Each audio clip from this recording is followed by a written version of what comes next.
The Reno Rail Trench is a highly successful grade separation project that opened in Reno, Nevada in 2006. Before then, freight and passenger trains would not only pass through 10 busy downtown grade crossings, but would often stop and block these crossings, effectively splitting downtown in two. Even when there were no trains, the tracks themselves were a significant barrier, and both the public and local businesses knew that the situation was unsustainable. It cost $280 million, or over $475 million today, and 4 years to build a new, below-grade rail corridor through the city, with the city itself paying nearly half the cost. But today, the results are obvious. Downtown is never divided by stopped trains, and the community is stitching itself back together again, as is evident by the new public spaces opening on the roof above the tracks.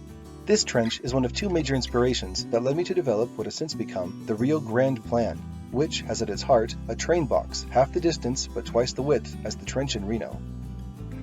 Earlier this month, I had the opportunity to ride the train through Reno on my way to California, so let's have a look and see what this amazing piece of urban infrastructure looks like from the inside. This video was recorded on the morning of Saturday, July 8th, 2023, on the westbound California Zephyr, which was running right on time. I began my recording just east of downtown.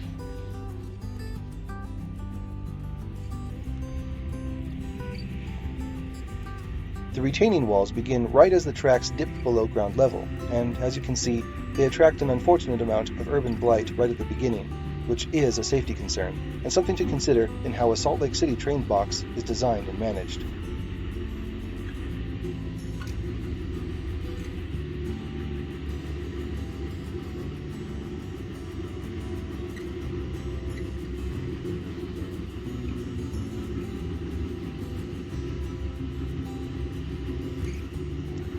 Above the walls, you can see the lighting and scoreboard for the Greater Nevada Field, home of the Nevada Aces, a minor league baseball team that occasionally plays the Salt Lake Bees. After that is our first bridge for Evans Avenue, and right away, we are at the station platform.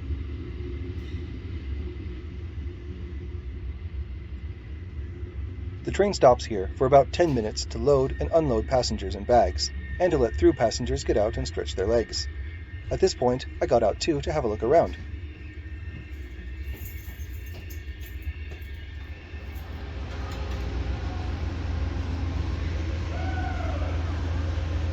After talking so often and so long about the Reno Trench and so many Rio Grande Plan presentations, I was pretty excited to finally be down in it myself, so I apologize for these frenetic shots on the platform.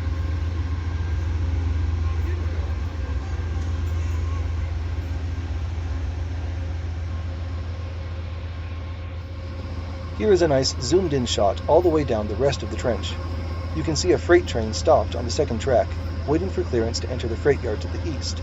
But, thanks to all the bridges that used to be railroad crossings, no cars or pedestrians are blocked.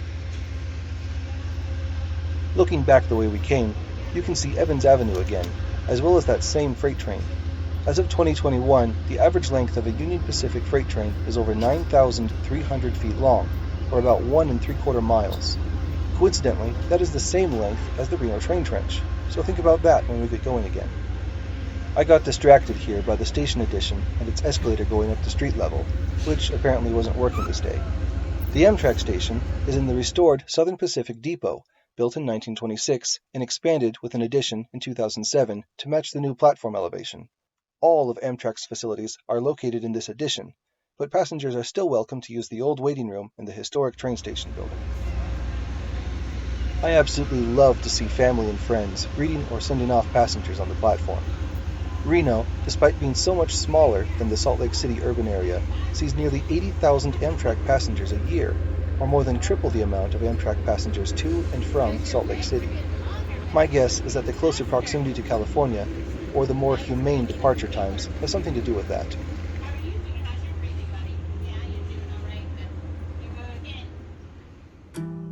Now from the back of the train, looking east, we'll see the train run through the remainder of the trench.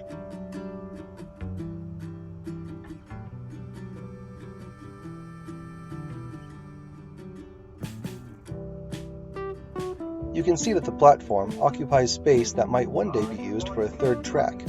If that ever happens, I'm not really sure where the new platform would go. However, with Union Pacific following the more economic trend of running longer trains as opposed to more frequent trains, it seems unlikely that Reno will need to give up its platform anytime soon.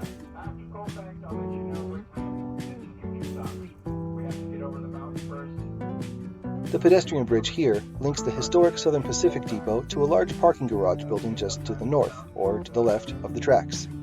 The Reno Transportation Commission, or RTC, has a major bus hub just a block to the east of that. We are now going under the Whitney Beach parking garage, which predates the trench. You can still see the space the trains occupied when they used to run at ground level. Immediately after the parking garage, we cross under Locomotive Plaza. This public plaza extends from Virginia Street, where the famous Reno Arch is located, to West Street, covering 2 city blocks. This creates over 800 feet of fully enclosed space. Recent murals on top have turned what was once a dangerous no-man's zone into an inviting public space where the city regularly hosts large events. That kind of transformation, going from entirely negative for the community to completely positive, is the kind of thing that really makes me excited to be a civil engineer. This job shouldn't be mainly about cost estimates or Reynolds numbers or levels of service or any of that. It should be about building better cities where people are safe and communities have spaces to gather.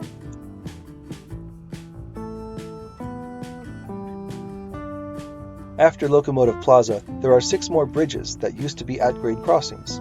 Just imagine our train grinding slowly through each one at 10 or 20 miles per hour like they used to do, going slowly just so that the engineer could hit the emergency brakes if somebody stumbled out into the train's path. Now the speed limit through downtown is 40 miles per hour, and we hit that speed in short order. After Keystone Avenue, the tracks begin to rise quickly back up to ground level.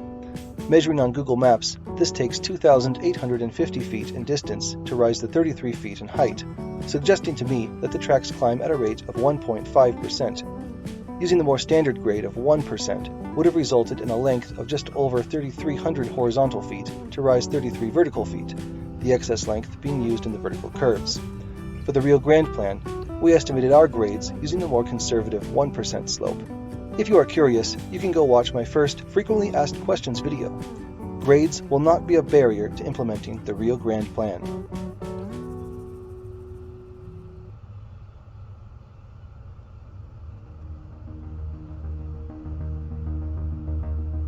And there, the moment the cross ties switch from concrete back to wood, we have officially exited the Retrac project area.